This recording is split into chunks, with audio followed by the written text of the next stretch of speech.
वाराणसी की इस पवित्र पावन भूमि में बाबा विश्वनाथ जी की कृपा से ये दिव्य कथा श्रवण करने का सौभाग्य मिला है। ऑनलाइन ये कथा है, जैसे अभी सतुआ बाबा जी ने बताया कि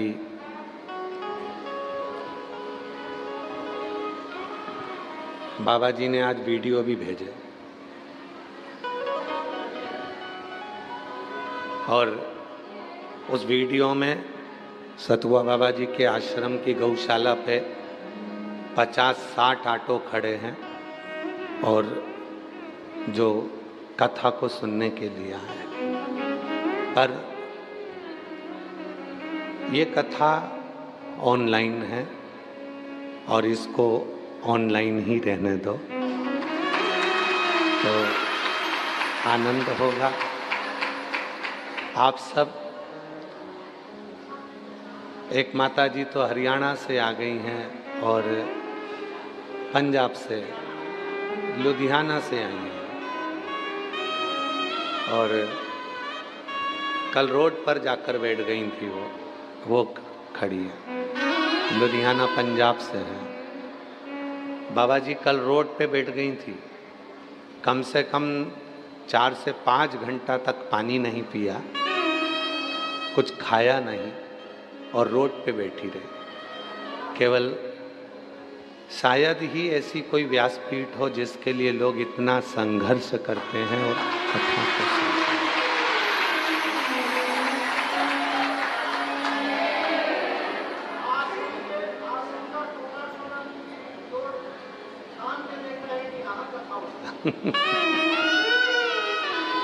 शिव कथा है। अभी हमको स्तुति करते समय हंसी आ रही थी, तो वह हंसने का कारण केवल इतना था कि गंगा जी और शिव जी का संवाद याद आ गया। हम इतना हंस रहे थे कि वो गंगा जी शिव जी से कितनी कितनी बातें कर रही थी और जितनी भी बात गंगा जी की शिव जी से हुई है वो किसी और घाट पर नहीं हुई, जो काशी के घाट पर हुई है। काशी के घाट।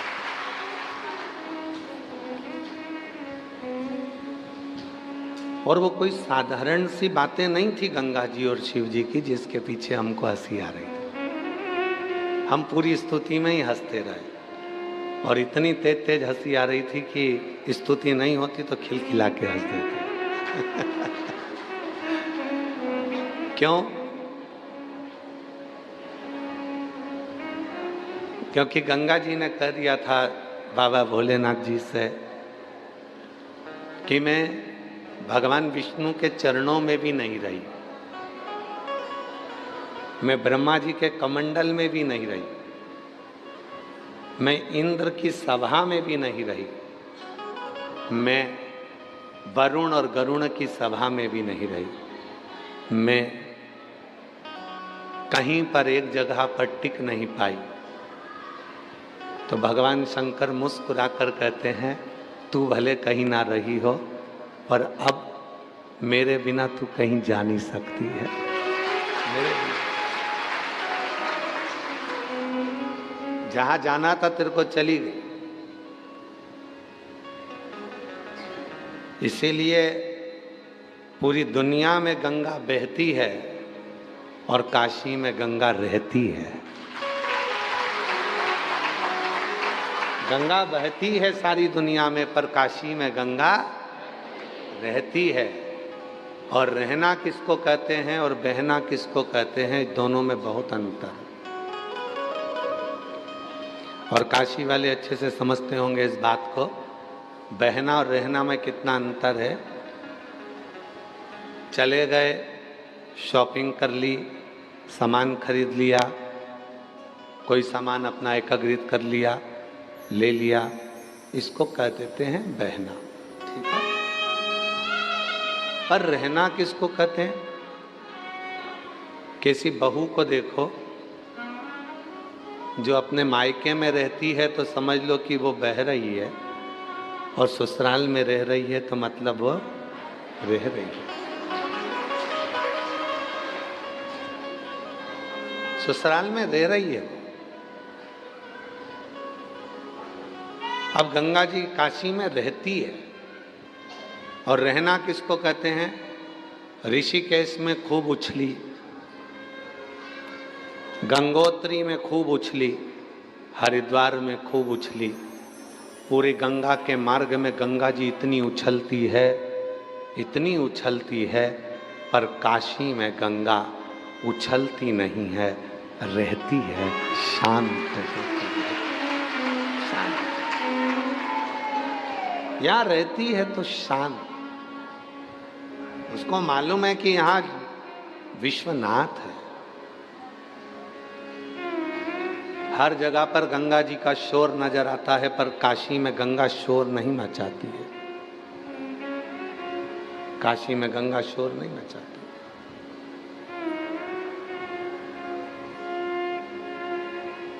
एकदम बिना शोर के, बिना शोर रहे। और इसी को रहना कहते हैं। आप 3 घंटे की कथा में 2.5 घंटा आपको कथा सुनने को मिलता है, तो आप कथा में रहते हैं। और कथा में रहते हो इसलिए आप एकदम मौन हो जाते हो, शांत हो जाते हो, चुप हो जाते हो। आपको मालूम है कि अगर कथा में मौन होकर मैं अगर बैठूंगी और कुछ पाऊंगी, तो वो मुझे 3 महीने के अंदर मेरी झोली में मेरा बाबा दे देगा। उसको मालूम।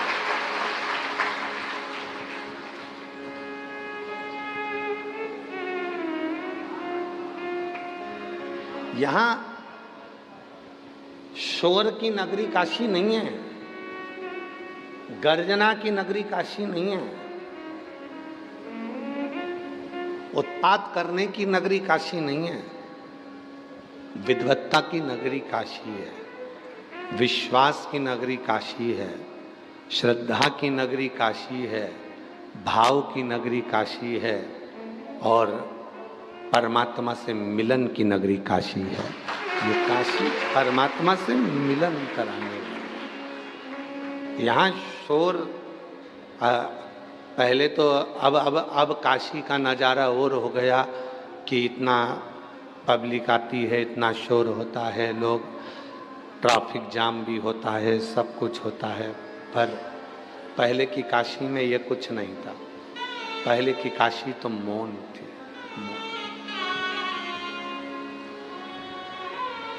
इसीलिए शायद सावन के महीने में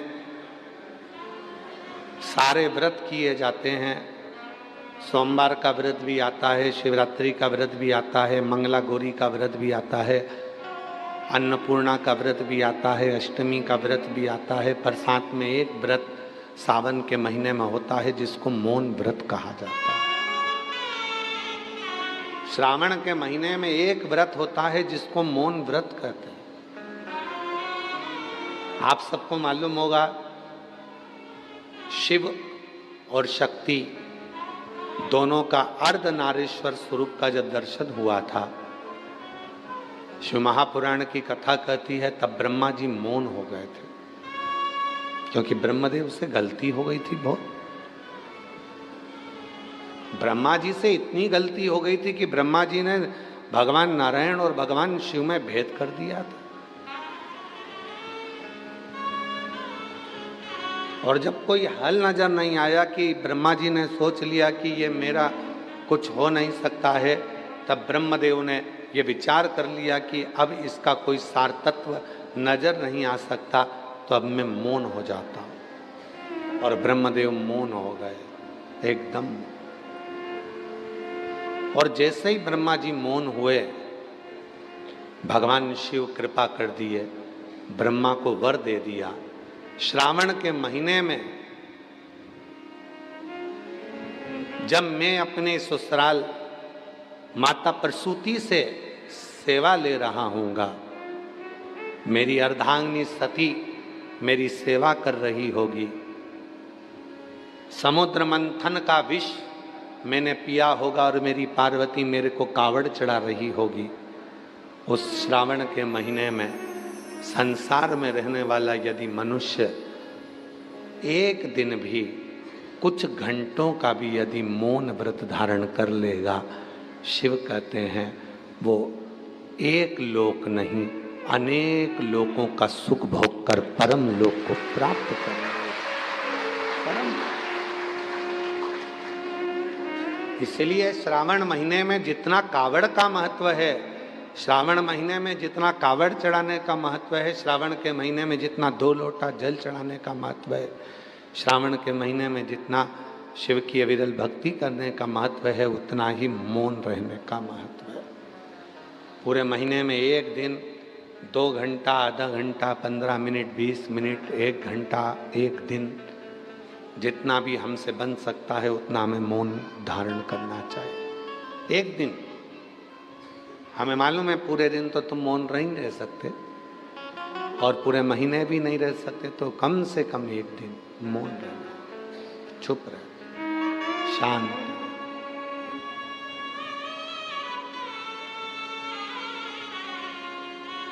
बहने वाली गंगा भी काशी में आकर रहना पसंद करती। और एक दिन ऐसा आया, एक दिन ये स्थिति हो गई काशी में कि गंगा जी तो उछल पड़ी, बहुत उछली। और गंगा महारानी जब उछली तो देखा कि ये तो बहुत उछल रही हैं, तो भोलेनाथ जी को लगा गंगा और काशी में आकर इतनी उछले, ये ठीक नहीं है। शिव जी ने अपना त्रिशूल लिया, गाड़ दिया, और जो गाड़ा गंगा मैया वहीं से टकराई और वापिस लौट कर निकल गई।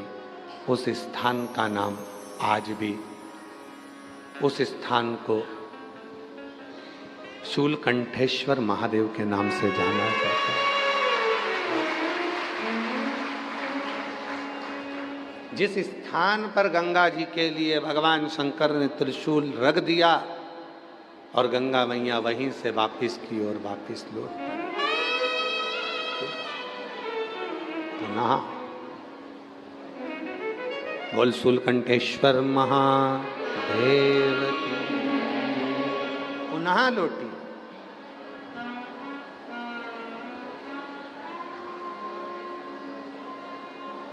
उनको पहचानना, उनको जानना, उनका स्मरण करना, उनकी भक्ति में डूबना।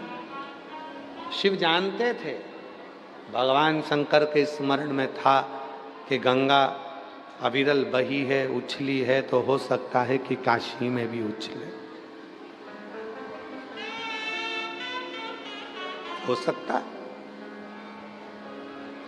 पर उसको साधना,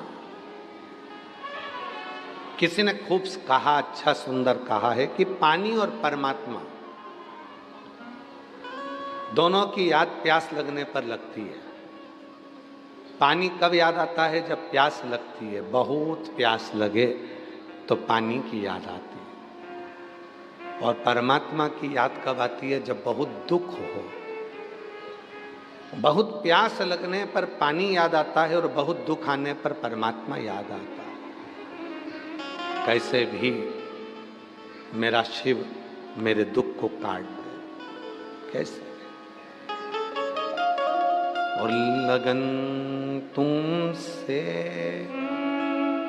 लगा बेटे जो होगा,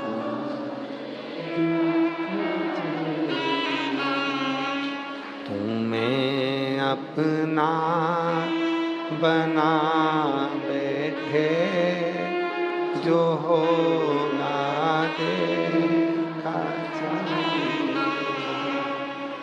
लगन तुमसे लगा बैठे जो होगा देखा जाए। तुम्हें अपना बना बैठे जो होगा देखा जाए। तुमसे जो लगन लगी है, जो मन तुम्हारी ओर केंद्रित हुआ है, बस वो लगन लगी है।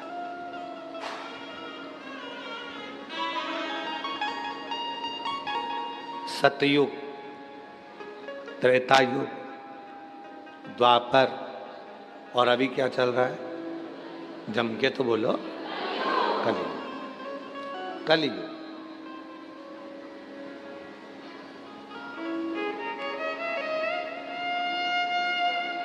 शिव जी के जितने भक्त हैं ना, वो सब भगवान भोलेनाथ जी से कहते हैं कि सतयुग में तो हमको अनुष्ठान करना पड़ता था, यज्ञ करना पड़ता था। सतयुग में तो हमको यज्ञ अनुष्ठान करना पड़ता था, तब आप कृपा करते थे। त्रेता में तब साधना करना पड़ती थी, तब आप कृपा करते थे। द्वापर में यज्ञ करना पड़ता था, उपास करना पड़ता था, तब आप कृपा करते थे। जितने सतयुग के संत हैं, जितने त्रेता के साधु हैं, जितने द्वापर के महात्मा हैं, वो शिव जी से कहते हैं अब हमको कलयुग में नीचे भेज दो।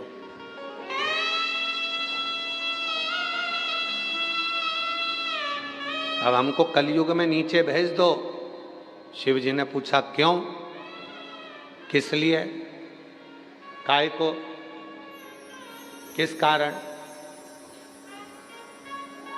तो सतयुग के संत कहते हैं, त्रेता के संत कहते हैं, द्वापर के संत कहते हैं पहले हम यज्ञ करते थे तब शिव प्रसन्न होते थे, व्रत करते थे तब शिव प्रसन्न होते थे, साधना उपासना करते थे तब शिव प्रसन्न होते थे, पर अब हमको कलयुग में भेज दो क्योंकि एक लोटा जल से शिव प्रसन्न हो जाते हैं।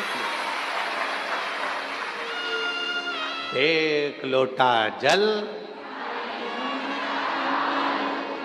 सारी समस्या का। अब शिव केवल एक लोटे जल से प्रसन्न हो जाते हैं, केवल एक लोटा जल। अब उस जल को चाहे तुम, कोई कहे कि ये गंदा नदी का पानी है, कोई कहे गटर का पानी है, कोई कहे कारपोरेशन का पानी है, कोई कहे नगर पालिका का पानी है, कोई कहे टंकी का पानी है, कोई कहे खड्डे का पानी है, तुम कुछ भी कहते रहो। शिव जी अगर पानी देखते होते तो तुमसे पानी मांगते ही नहीं। शिव जी अगर फूल देखते होते तो तुमसे फूल मांगते ही नहीं। शिव महापुराण में, स्कंद पुराण में, भविष्य पुराण में, अग्नि पुराण में, नर्मदा पुराण में, लिंग पुराण में, नारद पुराण में, ब्रह्मवैवर्त पुराण में, कूर्म पुराण में, मत्स्य पुराण में, विष्णु पुराण में, श्रीमद् भागवत पुराण में, जितनी पुराणे हैं और जितनी उनकी उप पुराण है, उसमें ये नहीं लिखा कि जल कहाँ का लेकर आना। उसमें तो ये लिखा भाव से अगर तूने आंख के अश्रु भी चढ़ा दिए तो भी शिव स्वीकार करिएगा, तो भी शिव स्वीकार करिएगा। चलो जाने दो, अब एक कथा सुनो नरसिंह मेहता जी की। नानी बाई का मायरा सांवरिया सेठ ने भरा था, पर सांवरिया सेठ से मिलाने वाला नरसिंह जी को थे कौन? भगवान देव अधिदेव महादेव। जरा विचार करिए, थोड़ा संगीत सब थोड़ा शांति से रहे। सांवरिया सेठ से शिव जी को मिलाने वाला कौन था? कौन? विचार करना जरा। बड़ी भाभी ने देवर को धक्के मार के निकाल दिया। नरसिंह मेहता जी रोते हुए कहाँ जाते? तो बड़े भाई सारंगधर ने कह दिया कि वो टूटा हुआ शिव जी का मंदिर है, वहां चले जा। टूटे हुए शिव जी के मंदिर में भेज दिया, और टूटे हुए शिव जी के मंदिर में नरसिंह जी चले गए।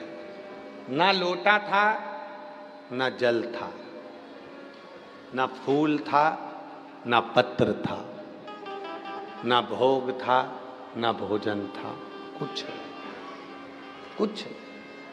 क्या करा नरसिंह जी ने? पूरी रात नरसिंह जी शिवलिंग को गले लगाकर रोते रहे। पूरी रात नरसिंह जी शिवलिंग को गले लगाकर रोते रहे, पूरी रात। सुबह ब्रह्म मुहूर्त में भगवान शंकर ने नरसिंह जी को नंदी पर बिठाया और सांवरिया सेठ का दर्शन कराने के लिए गौलोक धाम ले गए।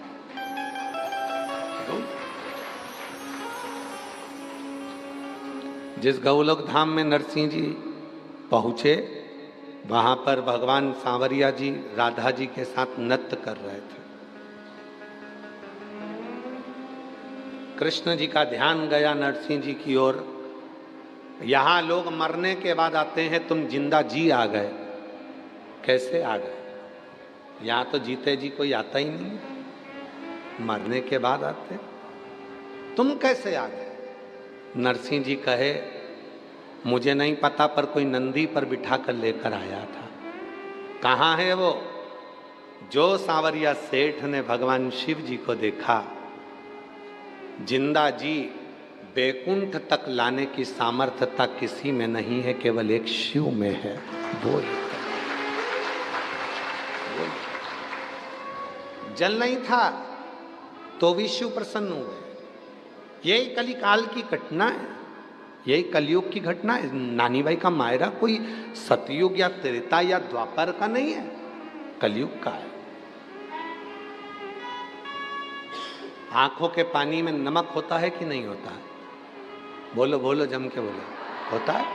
अब जब आंखों का पानी नमक वाला शिव जी पे गिरा होगा तो भी तो शिव जी ने स्वीकार किया होगा। अब दुनिया के लोग कहते हैं पानी शुद्ध रखो, और शिव महापुराण की कथा कहती है वाणी शुद्ध रखो।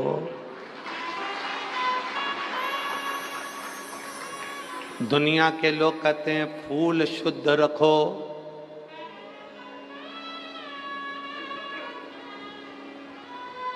एक पुष्प होता है पारिजात का पुष्प, देखा है आप लोगों ने? पारिजात का पुष्प, उस पुष्प को तोड़ा नहीं जाता, तोड़कर अगर भगवान को चढ़ाया जाता है तो पारिजात का पुष्प फलित नहीं होता, दुख देता है। वो पुष्प का नियम है बाबा जी। वो पारिजात का पुष्प जमीन पे गिरे और उसको उठाया जाए, बिना धोए शिव जी को चढ़ाया जाए तो अनेक फल प्रदान कर देता है।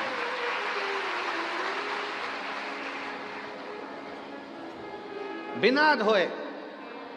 और आज भी प्रमाण है महाराज जी, आज भी हमारे सनातन धर्म में प्रमाण है, जिस पुष्प को पानी में धोकर भगवान को चढ़ाया जाता है वो फूल भगवान स्वीकार नहीं करते। आज भी नियम है वकील साहब, आज भी नियम है। जिस फूल को अगर पेड़ से तोड़ा, पानी में धोया, उसके बाद भगवान को चढ़ाया तो भगवान उसको स्वीकार नहीं करते। ये रीत है आज भी। फूल से टूटा और टूटने के बाद भगवान को चढ़ा दिया, वो स्वीकार। कई माताओं की आदत रहती है पानी के लोटे में, पानी की बाल्टी में फूल तोड़कर डाल लेती हैं, मंदिर जाती हैं, फूल चढ़ा देती हैं, उसी का पानी भगवान को चढ़ा देती हैं। पानी में ही फूल पड़ा रहता है, भगवान को चढ़ा रही हैं। कई लोगों की आदत रहती है, वो सोचते हैं कि हम जा तो रहे हैं, फूल अलग से कहाँ ले जाएंगे, पानी के लोटे में, पानी की बाल्टी में फूल डाल दिए, तोड़ तोड़ कर पानी की बाल्टी में फूल डाले और शिव जी को जाकर चढ़ा दिए। शिव स्वीकार नहीं करता। पूरी पुराण को उठाकर देखना, कहीं नहीं लिखा कि फूल को धोकर शिव को चढ़ाना। यहाँ तक लिख दिया कि पारिजात का यदि फूल, और ये पारिजात का फूल कब आया था? अभी अभी हमने कथा में वर्णन किया था, सीहोर की कथा में। सीहोर की कथा में वर्णन किया था, आप लोगों ने सुना होगा। दुर्वासा बाबा आ गए थे अयोध्या में भोजन करने के लिए। अभी कथा में बोला था, हाँ आप लोगों ने में से किसी न किसी ने सुना होगा। दुर्वासा ऋषि आए अयोध्या, भगवान श्री राम जी, भरत जी, शत्रुघ्न जी, लक्ष्मण जी सब ने आओ भगत करी। माँ जानकी जी ने भी प्रणाम करा और राम जी ने कह दिया कि प्रभु भोजन करना है आपको अयोध्या में। तो उन्होंने कह दिया था भोजन तो करूँगा पर शर्त एक है, भोजन बनाने में अग्नि का प्रयोग ना हो, भोजन बनाने में जल का प्रयोग ना हो और भोजन बनाने में धेनु का प्रयोग ना हो।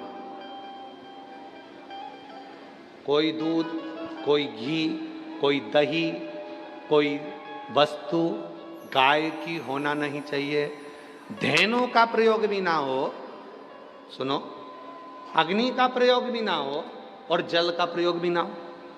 अब हम चतुर्वेदी जी और अंबाला वाले आप दोनों की धर्म पत्नियों से कह दें कि बिना अग्नि का भोजन बनाना,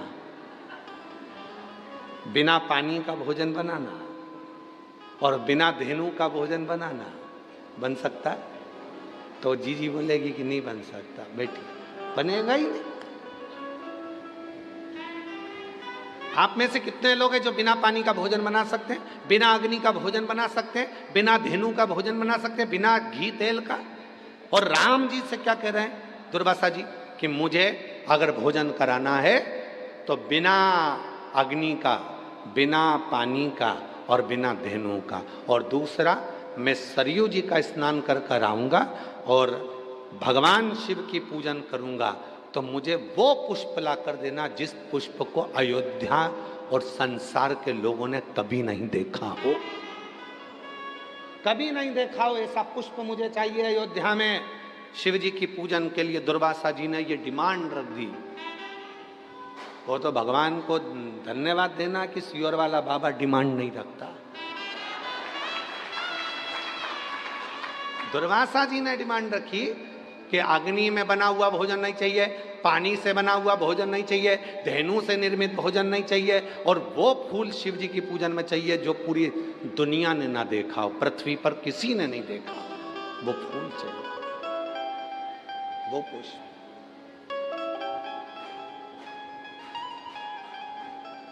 वो पुष्प चाहिए।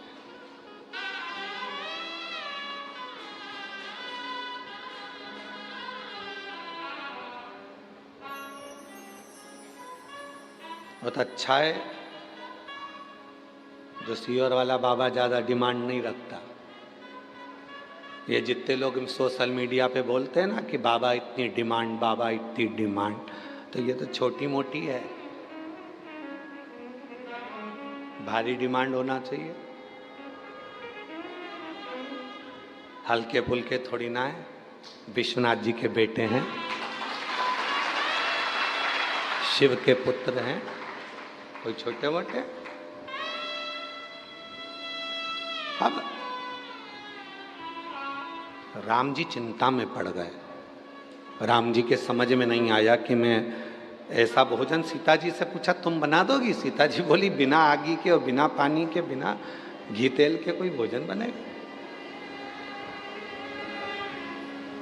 पूरे अयोध्या में दिखवाया ऐसा कोई फूल जिसको किसी ने नहीं देखा हो। बाबा वशिष्ठ के पास गुरुजी ने कह दिया एक पत्र लिखो, इंद्र के लिए छोड़ दो। उस पत्र में लिखना 2 वृक्ष भेज दो, 2 वृक्ष, एक कल्प वृक्ष और दूसरा पारिजात का वृक्ष, 2 वृक्ष भेज। पत्र गया और वो पत्र इंद्र के चरणों में जाकर गिरा तो पत्र पढ़ते से ही इंद्रदेव ने 2 वृक्ष भेजे। कौन कौन से वृक्ष भेजे? एक कल्प वृक्ष, एक पारिजात। कल्प वृक्ष इसलिए भेजा गया कि राम जी ने हाथ जोड़े कल्प वृक्ष के और कहा कि भोजन दे दो, कल्प वृक्ष से जो मांगो वो मिल जाता है। बना हुआ भोजन सामने आ गया, ना अग्नि लगी, ना पानी लगा, ना धेनु लगी, और भोजन दुर्वासा जी के सामने। दूसरा, पारिजात का वृक्ष आया। जिस पारिजात के फूल को किसी ने नहीं देखा था, वो राम जी ने दुर्वासा जी को दिया शिव जी को चढ़ाने के लिए। और वो फूल जो जमीन पर पड़े थे वो राम जी बीन कर दुर्वासा जी को दिए थे, शिव ने स्वीकार किए थे। शंकर भगवान उसी क्षण राम जी की साक्षी में कहते हैं, सुनो राघव, आज भूमि पर पड़ा हुआ ये पुष्प तुम्हारे हाथ का स्पर्श पाकर मेरे पास आया है। आज के बाद संसार का मनुष्य जब पारिजात का फूल मुझे देगा तो वो तोड़ कर देगा तो फल नहीं मिलेगा, पर भूमि पर पड़ा हुआ देगा तो मैं राम के रूप में उसको स्वीकार करूंगा। राम जी के हाथ के पुष्प के बराबर पुष्प पारिजात का भूमि पर पड़ा हुआ पुष्प हो जाता है।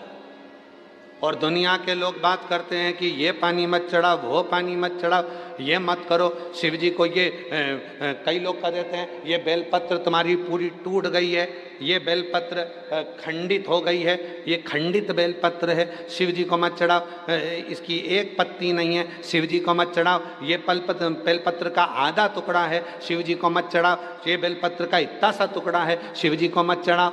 शिव महापुराण की कथा जिसने पढ़ी नहीं है वो व्यर्थ की बात करते हैं। और जिन्होंने शंकर जी को जान लिया, शिव महापुराण में यहां तक लिखा है कि अगर बेलपत्र के 1,00,000 टुकड़े हो जाएं और बेलपत्र सूख भी जाए, सूख कर भी उसका चूरा बन जाए और चूरे का भी एक तिनका मात्र भी शंकर को चढ़ जाए तो सहस्त्र बेलपत्र के फल के बराबर फल प्राप्त हो जाता है। जो समझे ही नहीं उनको क्या समझाए? जो आज भी दिमाग में लेकर बैठे, खंडित है, खंडित है, खंडित है।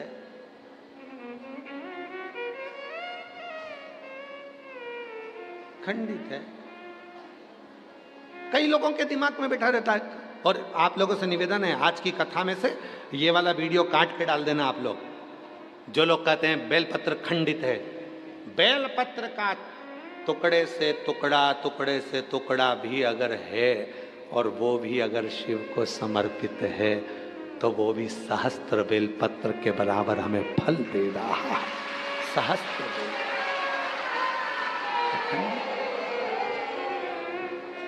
दुनिया में केवल एक ही तो है, पूरी दुनिया में केवल एक ही है, मेरा देव अधिदेव महादेव। भगवान विष्णु जी की मूर्ति खंडित होती है तो मूर्ति को बदलना पड़ता है, राम जी की मूर्ति खंडित होती है तो मूर्ति को बदलना पड़ता है, देवी जी की मूर्ति खंडित होती है तो मूर्ति को बदलना पड़ता है, दत्त भगवान की मूर्ति खंडित होती है तो मूर्ति को बदलना पड़ता है, 33 कोटि देवताओं की मूर्ति खंडित होती है तो मूर्ति को बदलना पड़ता है। और महादेव का शिवलिंग यदि खंडित भी हो जाता है तो वह अखंडेश्वर महादेव कहलाता है। शिव जी का शिवलिंग भी अगर खंडित हो जाए तो वो खंडित नहीं माना जाता, 1000 टुकड़े हो जाएं तो खंडित नहीं माना जाता, उसके टुकड़े टुकड़े हो जाएं तो भी खंडित नहीं माना जाता, वो अखंडेश्वर हो जाता है, सहस्त्रेश्वर हो जाता है, लक्षेश्वर हो जाता है, वो साधारण नहीं रहता है।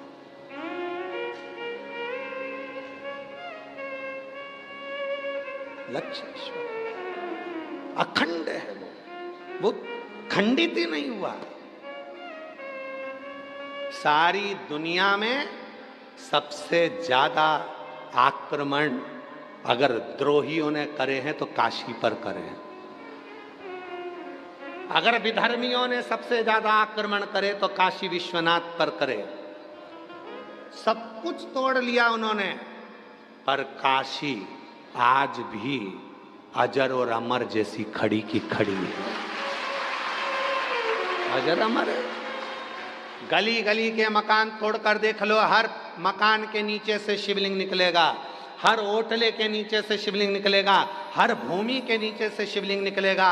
विद्रोहियों ने पूरी तरह से शिवलिंगों को खंडित कर कर देख लिया, पर उनको क्या मालूम था ये विश्वनाथ है जो दुनिया का भरण पोषण करने वाला है, ये कभी खंडित नहीं होता, ये तो अखंड है और अखंड ही रहेगा। ये अखंड है और अखंड ही रहेगा।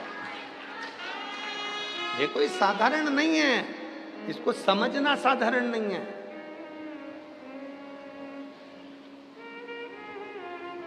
एक नैना नाम की एक शिवभक्त महाराष्ट्र की अकोला के पास में रहती,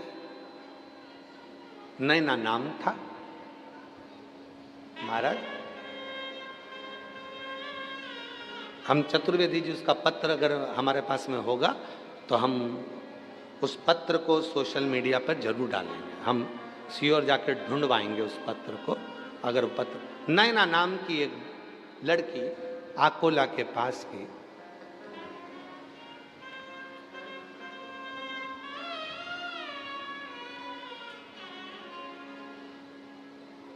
हॉस्पिटल में जॉब करती, हॉस्पिटल में भी ऐसी जगह जॉब करती है जहां पर स्त्री का प्रसव होता, बच्चा जन्म लेता, तो पूरी की पूरी वो बच्चे को जन्म देने में उसका पूरा शरीर जो है वो प्रसव के कारण बस रक्त में आदिक में हो जाता है और वो पूर्ण तरह से गंदी हो जाती। वो कहती कि मैं पूरा, मेरा शरीर गंदा हो जाता। अब बच्चा जन्म दिया, अब ये तो माएँ जानती हैं, माँओं को मालूम है कि प्रसव के समय पर बच्चा जब जन्म लेता है तो कितना कितना वहाँ रक्त आदि गंदा हो जाता है। नहीं ना, गुरुजी बहुत दुखी रहती हूँ, मेरे दुख का निवारण क्या है? हमने कहा एक लोटा जल सारी समस्या का हल। हमारे पास तो कोई दूसरा निवारण तो है ही नहीं। पानी चढ़ाओ, दुख मिटाओ, बोल बम का नारा है, श्री शिवाय, इसके सिवाय तो हमारे पास कुछ दूसरी चीजें है ही नहीं। दुनिया के लोगों के पास में बहुत सारी चीजें हैं, कोई भभूति दे देगा, कोई बेल दे देगा, कोई नारियल दे देगा, कोई कुछ दे देगा, हमारे पास तो ये भी नहीं है।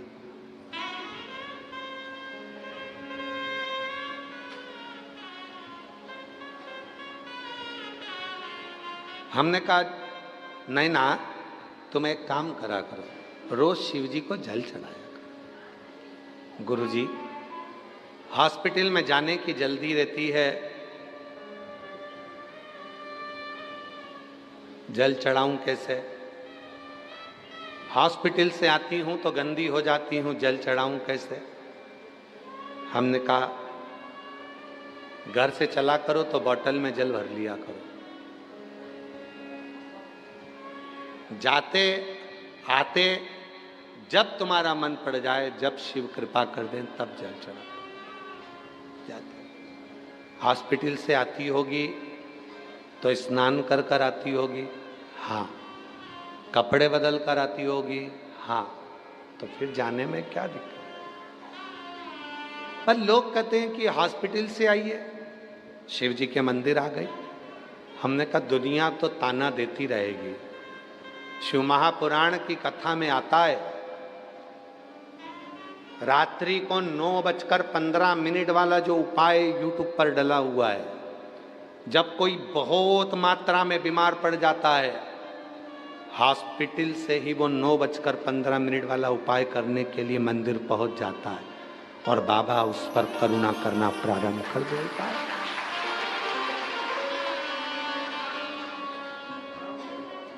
शिव गंदा शरीर नहीं देखे हैं, शिव गंदा मन देखते हैं।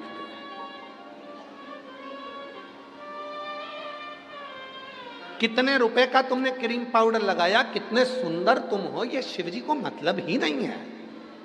क्या करेगा वो तुम्हारी सुंदरता से? करेगा क्या?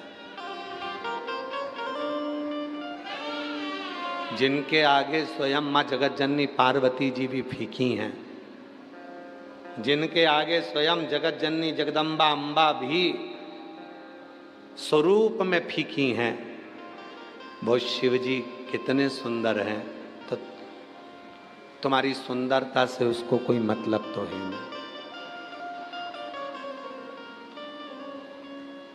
तेरी प्रतिमा कितनी सुंदर, तू कितना सुंदर।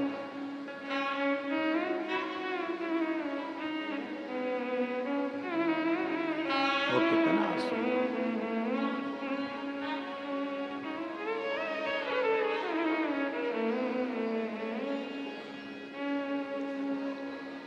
कितना सुंदर होगा। तेरी प्रतिमा कितनी सुंदर, तो कितना सुंदर, तो कितना सुंदर। जरा विचार करो, कितना सुंदर।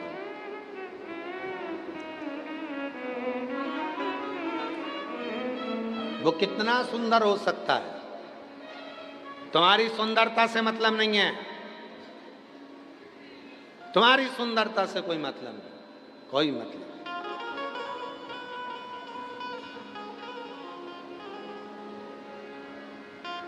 नाथू भगत की कथा याद है आप लोगों को? काशी में रहने वाले, जितने काशी में रहने वाले, नाथू भगत की कथा आप लोगों के स्मरण में होगी। नाथू भगत शिव का परम उपासक, गंगा जी के तट पर रहता था। 80 घाट के नजदीक में एक बड़ा सा किला था। उस किले के एक आले में वो रहता था, किले के आले में। और वो किले के घाट के किले के आले में। अब थोड़ा ध्यान देना तुम लोग, जरा सा स्मरण रखिएगा। आप लोग तो काशी के रहने वाले हो। गंगा के घाट पर बहुत बड़े बड़े घाट हैं। घाट के अंदर जहाँ लोग खड़े होकर नहाते हैं, ऐसे गोल गोल चबूतरे बने रहते हैं, उसके अंदर आले बने रहते हैं। आले, उस आले के अंदर नाथू भगत रहता था। जितने काशी वाले हैं उन सब के स्मरण में एक कथा होगी कि वो नाथू भगत काशी में रहता और 80 घाट के नजदीक में केदार खंड के अंतर्गत निवास करता। नाथू भगत जिसको भी प्रवचन देता था, बोलता था, तो एक ही बात कहता था, कभी उसने काशी से बाहर पांव नहीं रखा। कैलाश नहीं गया क्योंकि उसको मालूम है कैलाश मेरी काशी में है। कभी देवी का दर्शन करने नहीं गया क्योंकि 9 देवियां मेरी काशी में है। किसी गौरी का दर्शन करने नहीं गया क्योंकि 9 गौरी मेरी काशी में है। किसी विनायक का दर्शन करने नहीं गया क्योंकि 8 विनायक मेरी काशी में है। किसी हनुमान जी के मंदिर दर्शन करने नहीं गया क्योंकि सारे हनुमान मेरी काशी में है। किसी देवता के धाम नहीं गया क्योंकि सारे देवता मेरी काशी में है। वो नाथू भगत 10 साल में उसका एक नियम था, वो भंडारा करता था। कितने साल में? 10 साल में भंडारा करता था वो नाथू भगत। भंडारा कैसा करता था? तुम भंडारा कैसे करते हो? पूड़ी बनाते हो, सब्जी बनाते हो, बिस्कुट बांटते हो, टॉफी बांटते हो, सब कुछ बांटते हो। वो नाथू भगत वो कहता था, मैं भंडारा उस चीज का करूंगा जो मेरे शिव जी ने मुझको दिया है। जो मेरा है ही नहीं उसका मैं भंडारा कैसे करूं? 5000 रुपए तुम दो, आज खीर बांटेंगे, ये भंडारा नहीं है। तेल का पीपा तुम दो, आज पूड़ी सब्जी बनाकर बांटेंगे, ये भंडारा नहीं है। आज बटुकों का भोजन होगा, मालपुआ रबड़ी बनेगा, 20,000 रुपए तुम दो, ये भंडारा नहीं है। कहीं से लेकर आ गए दे दिया, ये भंडारा नहीं है। नाथू भगत काशी की पवित्र भूमि का वो संत था शिव का, वो कहता था मेरे भगवान ने जो मुझे दिया है मैं भंडारा उसका करूंगा। क्या करता था? अपने शरीर को खंभे से ठोक लेता था, शिव शिव शिव शिव शिव कहकर ठोकता। शरीर में घाव हो जाते, शरीर में घाव होते, उसमें कीड़े पड़ जाते, शरीर के अंदर कीड़े पड़ते और वो कीड़े शरीर को खाते। 15 दिन तक भंडारा उसके शरीर का देता वो नाथू भगत, और 16वें दिन माँ गंगा में जाके डुबकी लगाता, पूरा शरीर ठीक हो जाता।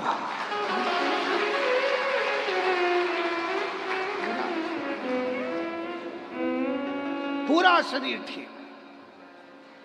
काशीवासी वो नाथू भगत को भूल नहीं सकते, उसके भंडारे को कोई भूल नहीं सकता। धन का भंडारा नहीं था, तन का भंडारा था।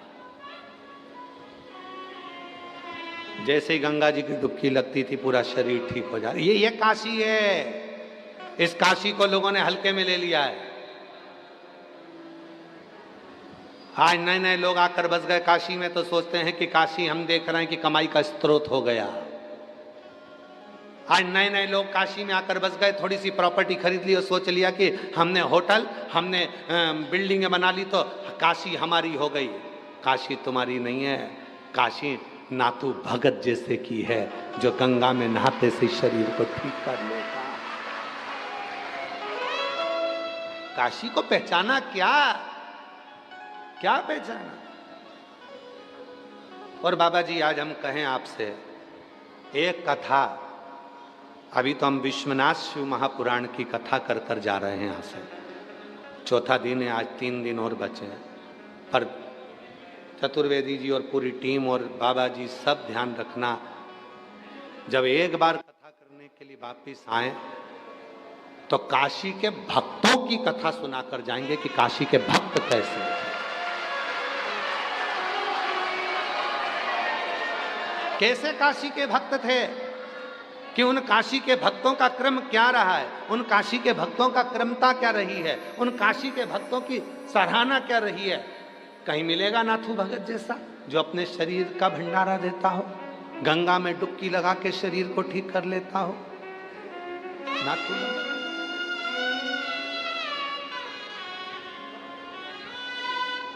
आओ काशी के एक भगत की ओर बात करें तो विपन्नन, काशी का एक भगत विपन्नन मणिकर्णिका पर रहता था,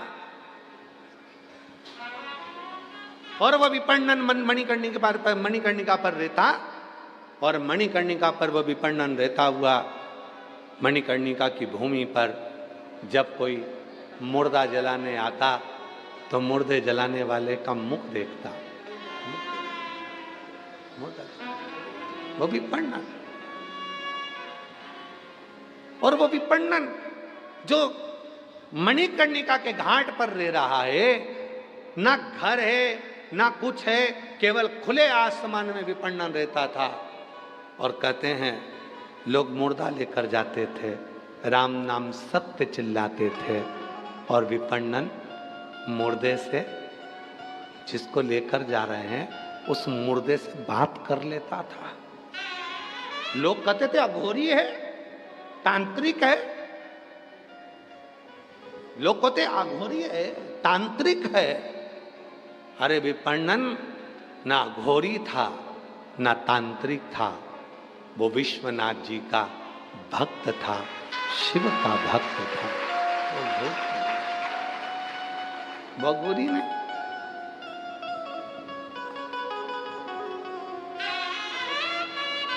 और मैंने लाख सहारे छोड़ दिए, बस तेरा सहारा।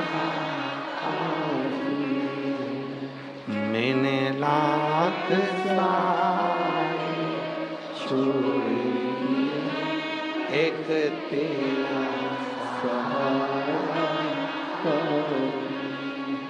बस तेरा सहारा काफी है, बस तेरा सहारा काफी है। मैंने लाख गवारे छोड़ दिए, एक तेरा दुआरा काफी है। मैंने लाख दुआरे छोड़ दिए, एक तेरा दुआरा मैंने बस एक द्वारा, एक दरवाजा देख लिया, वो तेरा।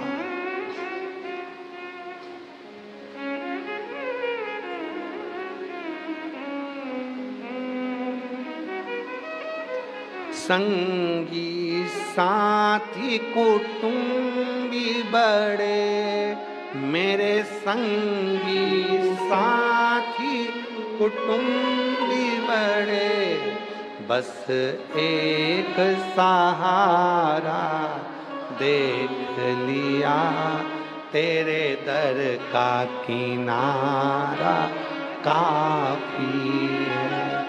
बस एक सहारा देख लिया, तेरे दर का किनारा काफी है। मैंने सारे सहारे छोड़ दिए, बस तेरा सहारा काफी है। विपणन लोग कहते थे तांत्रिक था, विपणन लोग कहते थे अघोरी था, विपणन जिसकी चरित्र काशी के शास्त्रों में मिलता है और उसको पढ़ो तो मिलता है कि विपणन मुर्दों से बात कर लेता था, मुर्दों से। और सुनो हे काशी वासियों, आप सबके चरणों को प्रणाम कर कर एक बात कहना चाहता हूं इस विपणन के चरित्र से। प्रश्न था विपणन का। एक ब्राह्मण मस्तक पर त्रिपुंड, गले में रुद्राक्ष की माला, भस्म पूरे शरीर पर लगी हुई, त्रिपुंड, और विपणन के पास आ गया। उस दिन विपणन खुले आसमान में बैठे थे, मुर्दे से बात कर रहे थे, मुर्दे से। ये काशी है वकील साहब, ये काशी है जहां मुर्दे से बात करने वाले संत भी यहाँ निवास करते थे। गर्व होना चाहिए काशी वासियों को कि यह काशी है। इसको महाशमशान कहते हैं, महाशमशान। विपणन बैठे थे, गले में रुद्राक्ष, भस्म, त्रिपुंड पहना हुआ एक ब्राह्मण विद्वान, शिखाबंदी है उसकी, तन पर एक लंगोटी है, ऊपर के भाग कुछ नहीं है, यज्ञोपवीत धरा हुआ है। विपणन के पास आ गया। विपणन आज विपणन मुर्दे से बात कर कर हंस रहे थे, तो पूछा कि भाई मेरा प्रश्न है। ब्राह्मण ने पूछा कि परमात्मा से प्रेम और संसार से प्रेम में क्या अंतर है। सुनना जरा, बड़ा सुंदर है। परमात्मा से प्रेम और संसार से प्रेम में क्या अंतर है। विपणन ने जो कहा हम आज की भाषा में सुनाएंगे, पुरानी भाषा में नहीं सुनाएंगे, क्योंकि आज की भाषा में तुम्हें जल्दी समझ में आएगा। विपणन ने कहा परमात्मा से प्रेम और संसार के प्रेम में क्या अंतर है। ब्राह्मण ने पूछा तो विपणन ने जवाब दिया, कोई हॉस्पिटल में पड़ा हुआ है, घर से लोग भोजन ले जाने को टेंशन समझ रहे हैं। ये संसार का प्रेम है। कौन लेके जाएगा खाना? आज हॉस्पिटल तुम जा रही हो तो कल मैं जाऊंगी। सास बीमार है, ससुर बीमार है, क्या रोज रोज मैं ही बैठी रहूं? क्या पूरी जायदाद का हिस्सा मुझे ही मिलेगा? सास तो तुम्हारी भी है ना, माँ तो तुम्हारी भी है ना, तो तुम भी खाना लेके जाओ। ये सांसारिक प्रेम है।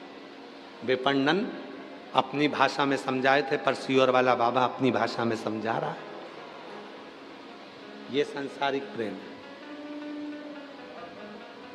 डॉक्टर से जाकर पूछ रहे हैं ठीक हो जाएंगे कि नहीं होंगे?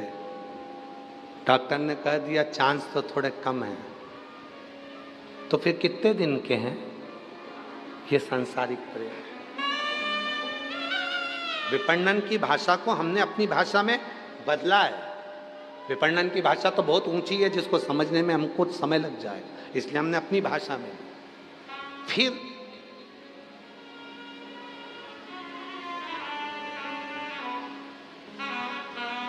डॉक्टर साहब, इनको खाने में क्या दें? 4-5 रोटी देंगे, 2-4 रोटी देंगे तो गंदगी करेंगे, और गंदगी करेंगे तो पलंग पर साफ कौन करेगा? भोजन की मात्रा कम कर दी, 2 रोटी 1 रोटी, जिससे वो मलमूत्र ना करे, साफ कौन करेगा? संसारिक प्रेम है।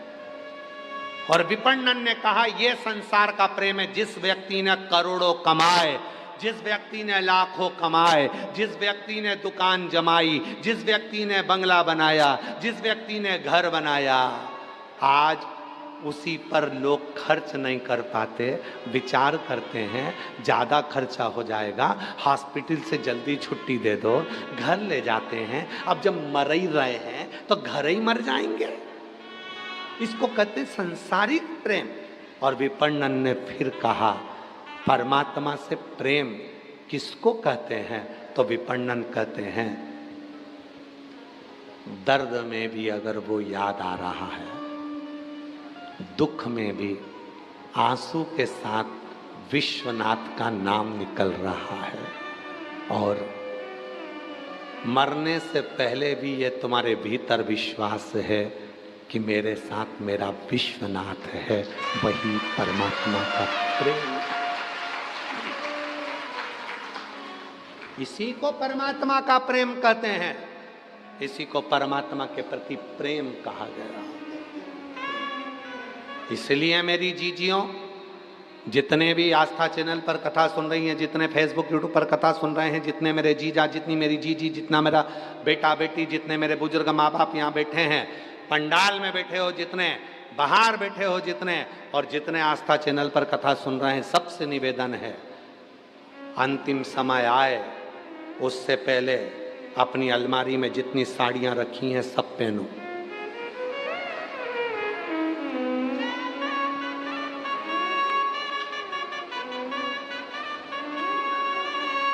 कोई कहे कि बुढ़ापे में ब्यूटी पार्लर जाती है, हाँ जाऊंगी। तेरे बाप का क्या जाता? जा, चल जाऊं, जा।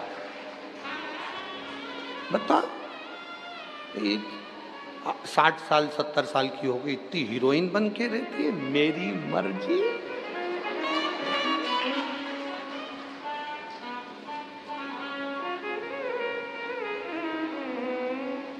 कब अपन ही खुश होकर नहीं जी सके तो फिर परमात्मा भी पूछेगा, भेजा था तेरे को नीचे, क्या करा? बच्चों की शादी करी, बेटियों की शादी करी, दामाद मिल गए, बहुएं आ गई, सारा काम धंधा उनको दे दिया। बाद में काशी में पंडित प्रदीप मिश्रा की कथा सुनने जाने का मन हुआ। बच्चों से कहा मुझको टिकट बनवा दे। बच्चा के रहने दो, भीड़ चल रही है, अभी कोई टिकट मिकट नहीं मिलेगा। और ससुराल में बेटे के यहाँ काम आ गया तो तत्काल टिकट में डाल दिया। और बाप को माँ को अगर काशी जाना था तो कहा रहने दो, कहाँ जाओगे, रहने दो, क्या करोगे? जब तक तुम्हारी तुम्हारे घर में चले तब तक सारे तीर्थ कर लो, सारे तीर्थ।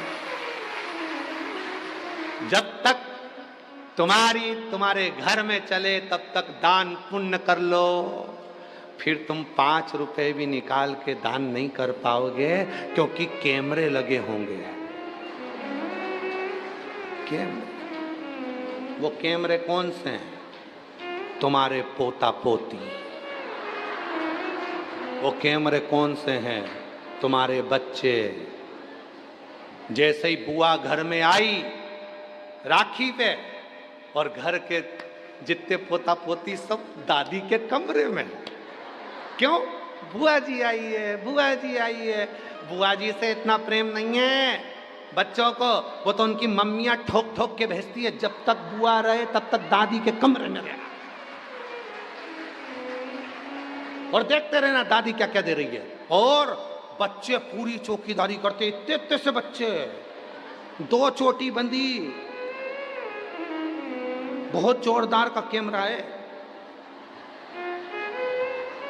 देख के तुरंत गई, मम्मी आज दादी बुआ जी को पलंग में से निकाल के लाल कलर की चुंदड़ी वाली साड़ी दे रही थी। कैमरा, और वो कैमरा कैच कर गई। बहू ने ध्यान दे लिया, साड़ी दी है। हाँ, जब बुआ जी जाने लगी तो बहू भी कहने लगी अपने अपने पतियों से, देख लो आई थी तो एक बैग लेके आई थी, जा रही 4 लेके। कैमरा है, कैमरा, कैमरा।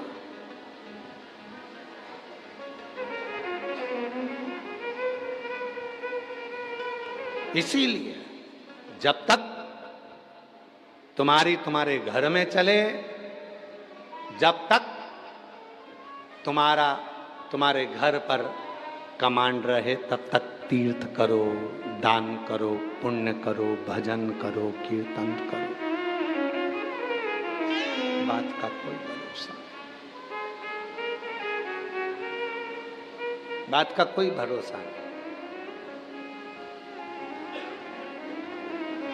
शरीर शिथिल होता चले जाता है तो भजन भी नहीं हो पाता।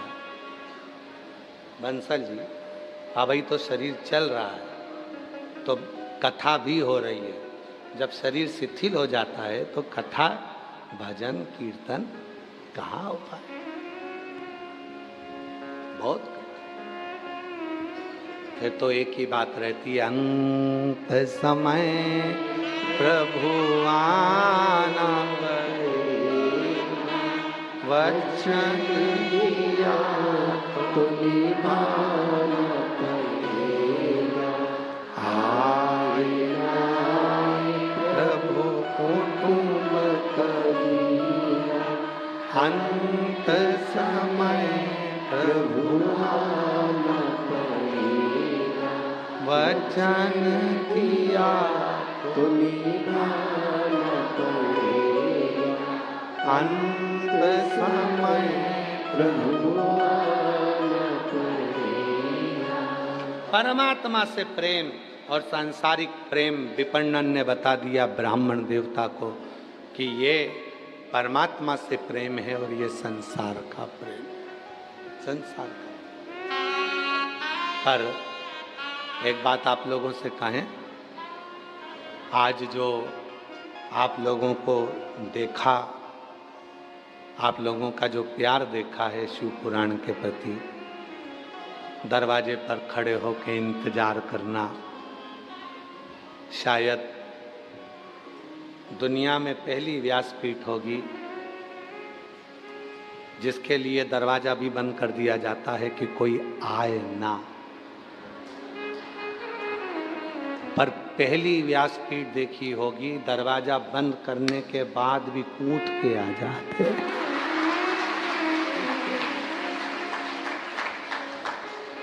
तुम हमें छुपा ना पाओगे, तुम हमें छुपा। कहाँ सर नहीं बैठ रहा है तुम्हारा, 1 नंबर पर लेके आओ उसको, इसको 1 नंबर पे चलाओ तुम, वो उसका 2-3 पे जा रहा है, 1 कर लो इसको। समझ, शिव तत्व कह रहा है, शिव तत्व। शायद पहली व्यासपीठ है जिसको रोकने के बाद भी लोग शिव भक्त, और ये प्रदीप मिश्रा जी के लिए नहीं आ रहे, सीहोर वाले बाबा के लिए नहीं आ रहे, आपके दिल में जो शंकर जी बैठे हैं, विश्वनाथ जी बैठे हैं, शिव बैठे हैं, आप उस शिव को पाने के लिए, शिव से शिव का मिलन करने के लिए शिव पुराण है, और शिव से शिव।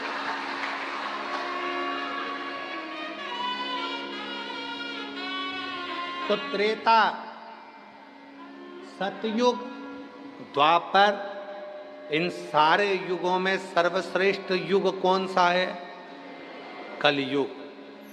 अगर आप सब सतयुग में होते तो हवन कर रहे होते, तप कर रहे होते, आंख बंद करके बैठना होता तुमको 4-6 घंटे तक।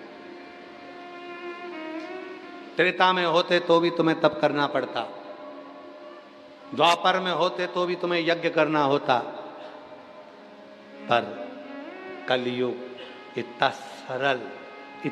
सरल, 1 लोटा जल सारी समस्या।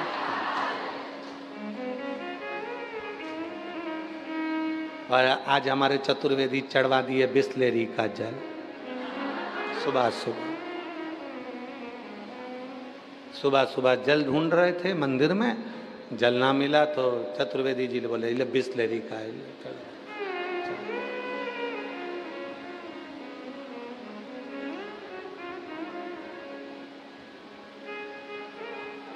जो नहीं किया। शिव जी ने कभी नहीं कहा कि मुझे इतना कीमती फूल देना, कभी नहीं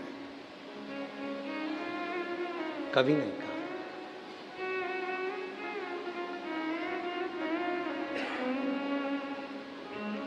कभी नहीं शिव जी ने कहा कि मुझे इतना कीमती सामान दो, इतना कीमती फूल दो, इतना कीमती सामग्री मुझे दो।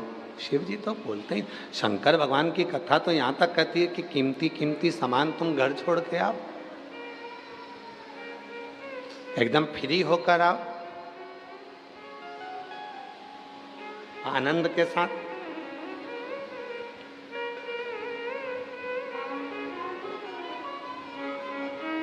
जमनादास जी का चरित्र कथा है ना, 252 वैष्णव की वार्ता में सेठ, एक भगवान का भक्त था जमनादास,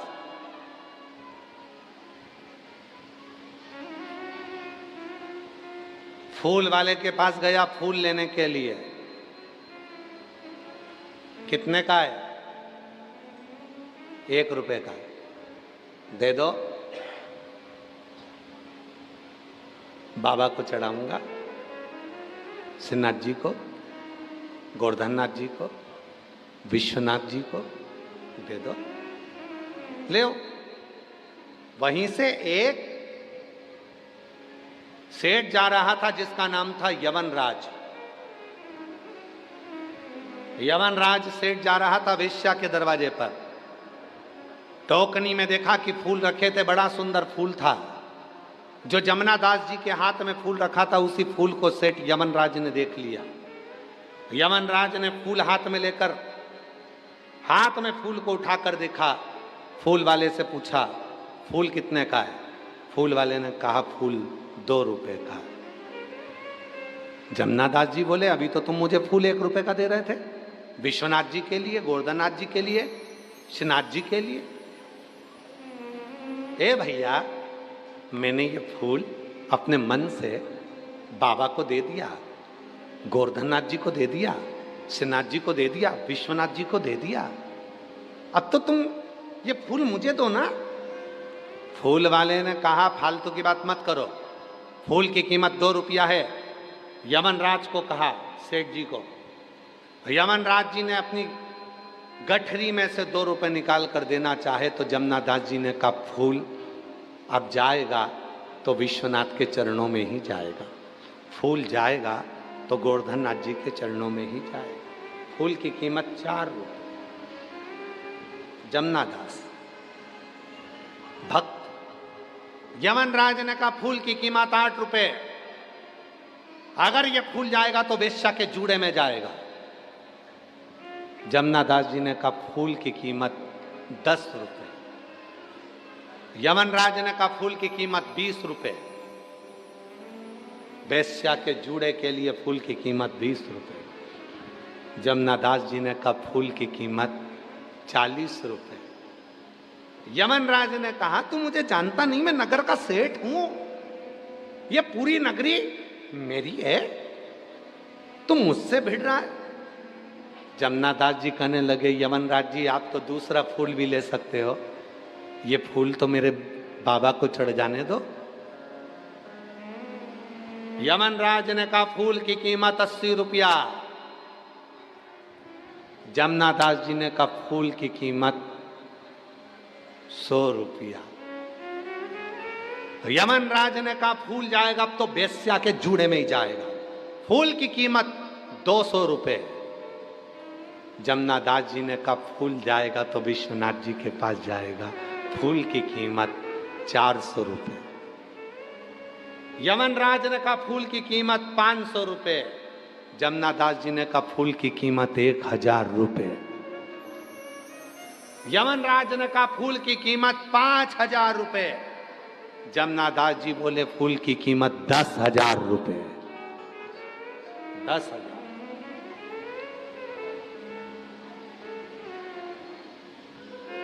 यमनराज ने पता लगाया कि ये इसके पास कितनी जमीन जायदाद है, पता करो।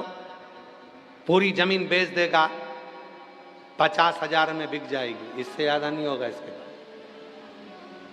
यमनराज ने कहा फूल की कीमत 25,000 रुपए। जमनादास जी बोले फूल तो विश्वनाथ के पास जाएगा, फूल की कीमत 50,000 रुपए। 50,000। यमनराज ने मन में विचार करा फूल की कीमत मुझे दुगनी बोलना पड़ेगी, 1 लाख रुपए मुझे फूल की कीमत लगाना पड़ेगी। 1 लाख में तो मैं 10 वेश्या लाके खड़ी कर दूंगा। अगर एक वेश्या को 1 लाख का फूल दूंगा तो 10 वेश्या मेरे पास खड़ी होगी। यमनराज ने फूल की कीमत नहीं लगाई। जमनादास ने अपनी जमीन घर सब बेच दिया। 50,000 का फूल खरीदकर जब गोवर्धननाथ विश्वनाथ के पास पहुँचे, जैसे ही फूल चरणों में चढ़ाया, इतने में तो मेरा ठाकुर, मेरा गोवर्धननाथ, मेरा विश्वनाथ जमनादास को गले से लगा लिया। गजब की कीमत लगाई।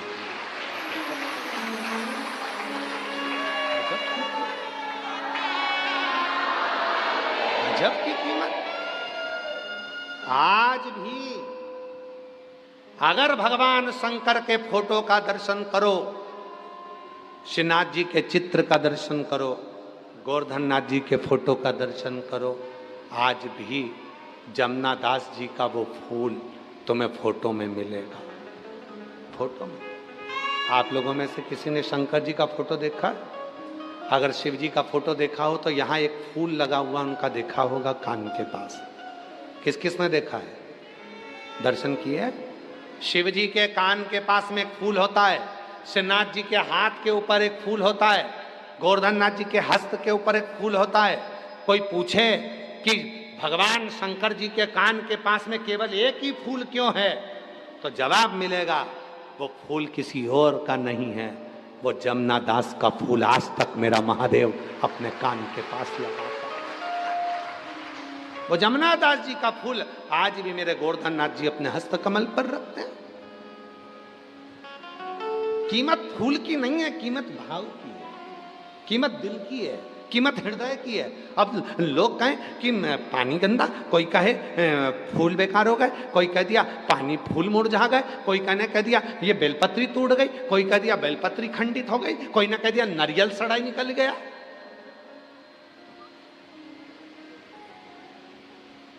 अरे भाई तुम पहचाने कहाँ? शंकर जी को तुम अभी पहचाने नहीं। अरे पूरी जिंदगी निकल जाएगी तो भी लोग शिव जी को नहीं पहचान पाएंगे, पूरा जीवन। और जितने हमारे श्रोता हैं, हम बाबा के इस विश्वनाथ जी की धरा से कर रहे हैं। जितने श्रोता आस्था चैनल पर, फेसबुक, यूट्यूब पर सुन रहे हैं, उन सब से निवेदन है, तुम्हें अगर कोई आडंबर में डाले, कोई कहे तुमसे शिव जी को ये अच्छा देना, शिव जी को ऐसा देना, शिव जी को वैसा देना, समझ लेना वो तुम्हें केवल आडंबर में डाल रहा है। शिव जी को तो केवल तुम्हारा दिल चाहिए, भाव चाहिए, श्रद्धा चाहिए। शिव जी नहीं। आओ कुबरेश्वर बाबा की धरा पर, सीहोर की पवित्र धरा पर, पवित्र सीहोर की भूमि पर आना और पवित्र सीहोर की भूमि पर आकर कुबरेश्वर बाबा के धाम जाना। कुबरेश्वर बाबा के धाम पर जाकर आप दर्शन करोगे, जहाँ बैठोगे वहीं पे तुम्हें कंकर शंकर मिलेगा, जहाँ बैठे हो वहीं बेलपत्र पड़ी हुई मिलेगी, कहीं बैठे हो वहीं पर लोग पूजन करते हुए दिखते हैं। कई लोग कहते हैं कि यहाँ का मैनेजमेंट सुधारना चाहिए, यहाँ लोग हर कहीं बैठकर पूजन कर देते हैं, मैनेजमेंट सुधारना चाहिए।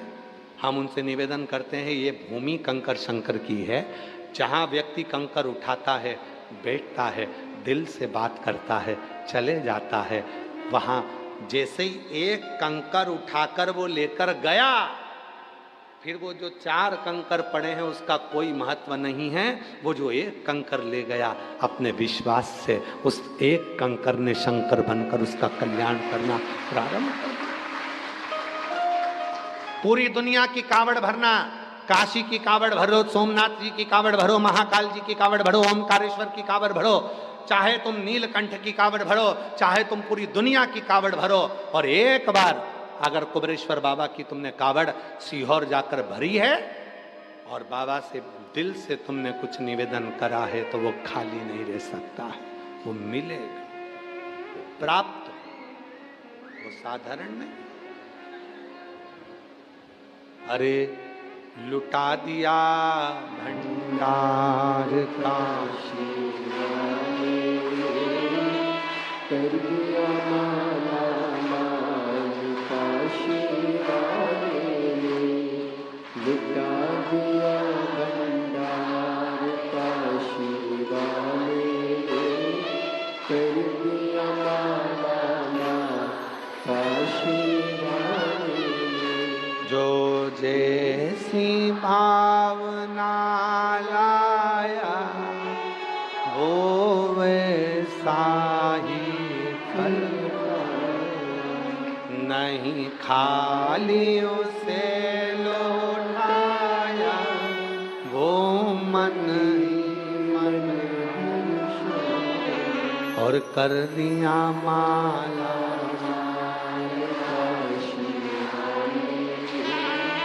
लुटा दिया काशी वाले, लुटा दिया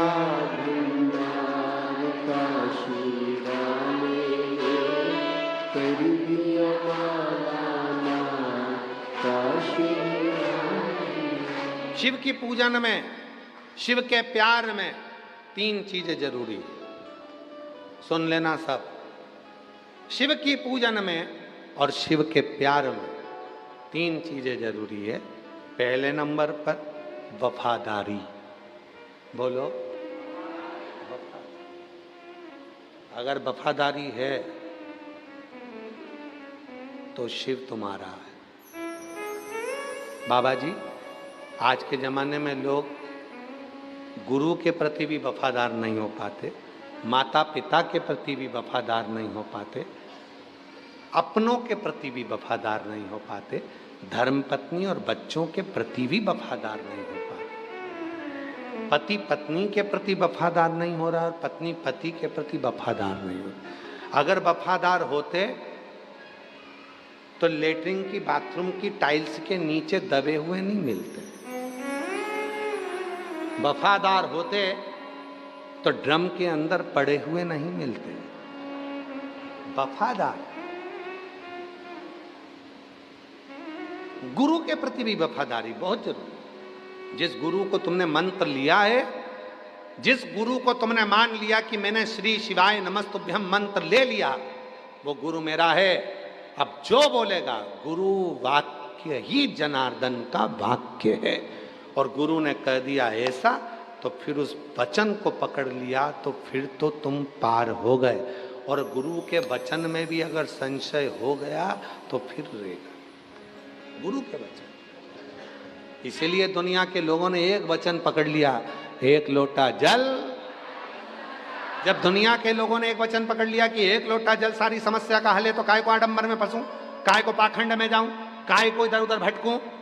दुख आया, लोटा भरा, शिव जी के मंदिर पहुंच गए, काम आ गया। तीन चीजें हैं शिव की पूजन में और शिव के प्यार में, तीन चीजें जरूरी है। पहले नंबर पर बोलो वफादारी, दूसरे नंबर पर विश्वास, और तीसरे नंबर पर समर्पण। ये तीन चीजें। पहले नंबर पर वफादारी रखना। वफादारी का मतलब होता है कि मेरा शिव जैसा रखे, शिव जैसा, शंकर जैसा। किसको कहते हैं वफादारी मालूम है तुमको?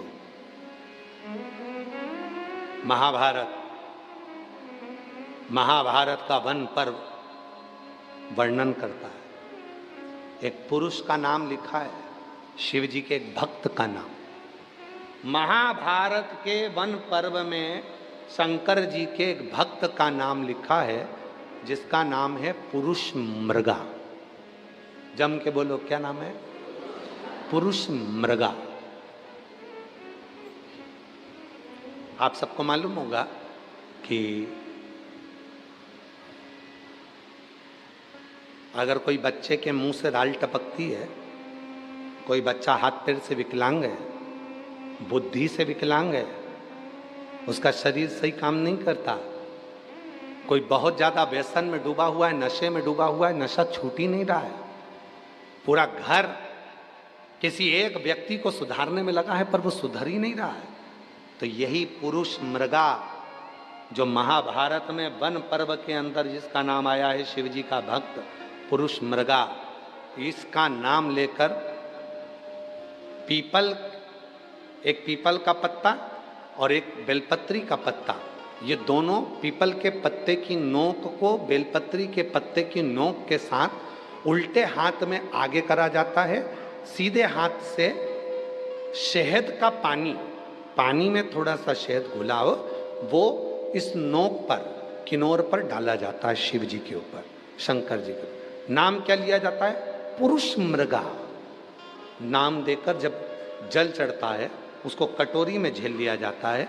जो बच्चा मानसिक विकलांग होता है, शरीर से विकलांग होता है, कहते हैं शरीर में कोई ऐसा रोग हो जाता है जिसका इलाज पूरे दुनिया में नहीं है, उस रोग में भी जीबीएस बीमारी के अंतर्गत भी अगर उस जल को शिव पर चढ़ाकर उसको सुबह दोपहर शाम थोड़ा थोड़ा देना प्रारंभ करते हैं, शरीर में बल आता है और शरीर काम करना प्रारंभ कर देता है। वो पुरुष मृगा।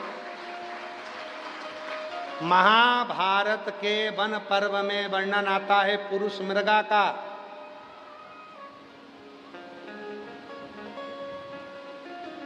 जिसका शरीर पुरुष का था, पांव मृग के थे, पांव मृग के थे, पुरुष मृग।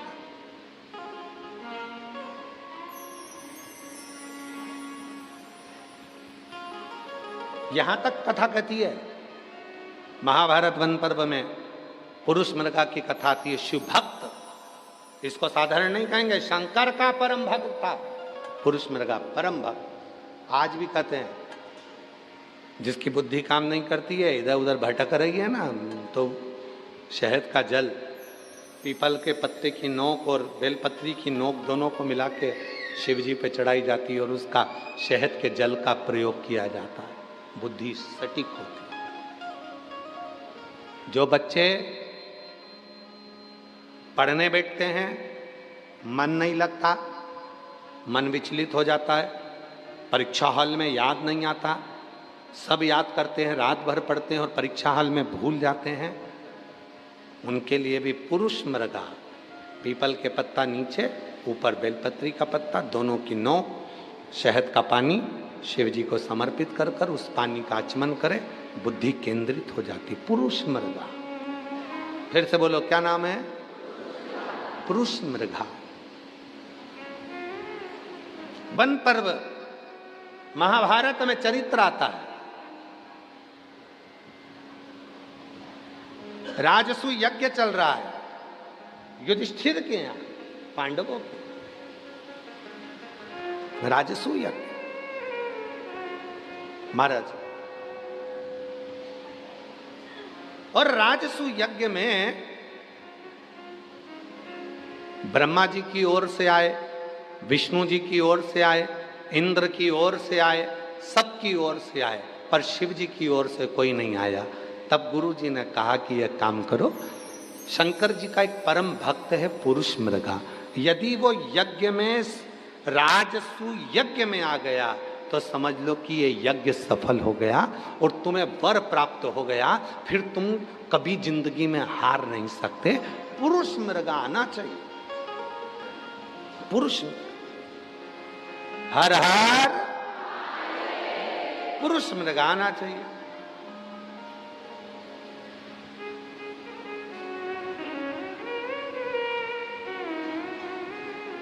पर गुरु जी ने कहा उसको लाना बहुत कठिन, बहुत कठिन।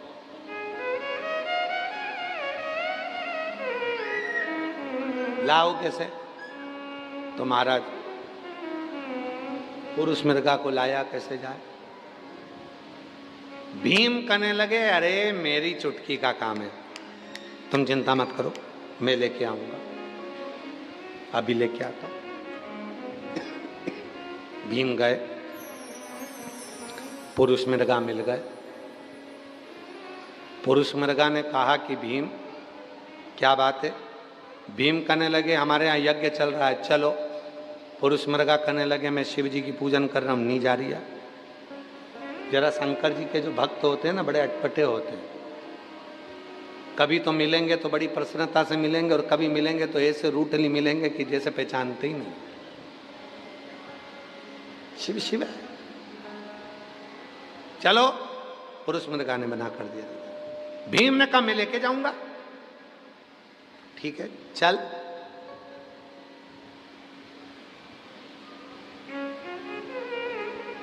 लगा दौड़, अगर तू जीत गया तो मैं हस्तिनापुर जाऊंगा, और अगर हार गया तो तेरे शरीर के 42 टुकड़े कर कर तालाब में फेंकूंगा, मंजूर है, भाग। भीम तो हल्के में ले रहा था शिव जी के भक्त को। शंकर का भक्त कभी हल्के में नहीं लेना चाहिए, बड़ा भारी होता है, बहुत भारी। 100 के करीब में तो हम ही हैं, तो भारी तो है, ठीक है। शिव का भक्त कोई हल्का है?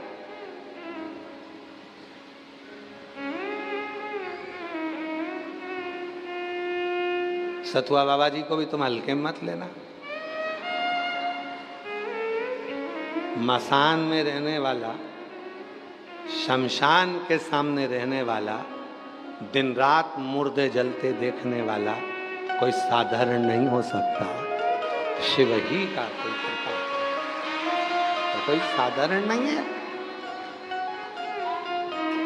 बाबा जी हम कई बार कह देते हैं अपनी कथा में कि उत्तर प्रदेश सरकार के माननीय मुख्यमंत्री जी योगी जी को भी हल्के में मत लेना, बहुत भारी है। एक तरफ तो गोरख पर पीठ के पीठाधीश्वर, दूसरी तरफ मुख्यमंत्री। दुनिया के लोगों को लगता है कि वो केवल मुख्यमंत्री हैं, पर सही मायने में देखा जाए तो मुख्यमंत्री तो बाद में है, पहले गोरख पीठ के पीठाधीश्वर हैं, और वो पीठ जो दुनिया की आनंद का सुख देने वाली पीठ है लोगों के लिए, उसको समझना कठिन। शिव भक्त को कौन जान सकता है? भीम ने कहा मैं भागता हूं, ठीक है पकड़ो। और भीम भागने लगे, और जो भीम भागे उसके पीछे पुरुष मृगा भागे। पुरुष मृगा हारने लगा, भीम पकड़ाई में आने वाला था, पकड़ाई में आने। भीम की आंख में से आंसू बहने लगे। दौड़ते दौड़ते भीम रोने लगा, भीम रो रहा। गुरु जी ने युधिष्ठिर, नकुल, सहदेव, अर्जुन सबसे कह दिया अपने भाई के अंतिम संस्कार की तैयारी करो, पुरुष मृगा उसको मार देगा, वह बचेगा नहीं। भीम रोने लगा, दौड़ता दौड़ता थक गया, हारने वाला था। इतनी देर में भीम माँ जगत जननी दुर्गा भवानी को याद करा। भीम की धर्म पत्नी हिडिंबा मां अंबा जगदम्बा को याद करी, मेरा पति मरने वाला है, बचा लो मां, बचा लो, बचा। मां ने तुरंत उसी क्षण, अगर मेरी जगत जननी मां नहीं होती तो भीम तो निपट गया। मां ने क्या करा, मेरी जगत जननी मां ने अपने जूड़े में से एक गजरे का फूल नीचे फेंका। जो फूल फेंका वहां शिवलिंग आ गया। पुरुष मृगा भाग रहा था, शिवलिंग को देखा, रुक गया, पांव पड़ी, पत्ती तोड़ी, शिवजी को चढ़ाया, फिर भाग। इतनी देरी हो गई तो भीम थोड़ा आगे निकल गया, फिर पकड़ाई में आने लगा। मां अंबा जगदम्बा ने अपने जूड़े का फूल तोड़ा, फिर नीचे पटका। पुरुष मृगा का नियम था, पुरुष मृगा का, जैसे हमारा नियम है बाबा जी, हमारा भी एक नियम है। हम सीहोर से चलते हैं या यहाँ से चलते हैं, रास्ते में जहाँ रुकेंगे वहाँ ओटले पर कोई शंकर का शिवलिंग हो या पेड़ के नीचे कोई शिवलिंग हो तो वहाँ जल चढ़ाकर फिर आगे बढ़ जाते। पुरुष मृगा का नियम था, जहाँ शिवलिंग देखता था वहाँ प्रणाम करता था, जल चढ़ाता था, पत्ती चढ़ाता था, फिर बढ़ता था। अब पार्वती जी क्या कर रही हैं, गजरे का फूल गिराती थी, शिवलिंग प्रकट हो जाता था, पुरुष मृगा महापूजन करने बैठ जाता था। इतनी देर में भीम आगे बढ़ जाता था, फिर वापिस वही की वही क्रम होता रहा। आखिरी में हस्तिनापुर की बॉर्डर थी, भीम भागा और इतनी देर में पुरुष मृगा ने भीम का पांव पकड़ लिया। आधा शरीर अंदर था, भीम का एक पांव घुटने से नीचे वाला बाहर रह गया और पुरुष मृगा ने कहा अब तो तुझे मरना पड़ा। युधिष्ठिर आ गए बाहर, हाथ जोड़ लिए, बाबा जी, ए बाबा जी, आप पूरे शरीर को नहीं काट सकते, देहली के बाहर जो घुटना रहा है और पंजा रहा है आप इसको काट लो, 42 टुकड़े करो, फेंक दो, पर शरीर नहीं काट सकते। पुरुष मृगा प्रसन्न हो गए, राजसु यज्ञ करवाया, वर दिया। इस पवित्र कथा को दौड़ते हुए पुरुष मृगा के शिवलिंग की पूजन की कथा को जो सुनेगा उसकी जिंदगी में जितनी भी अड़चने आएगी वो सब समाप्त हो जाएगी। सब।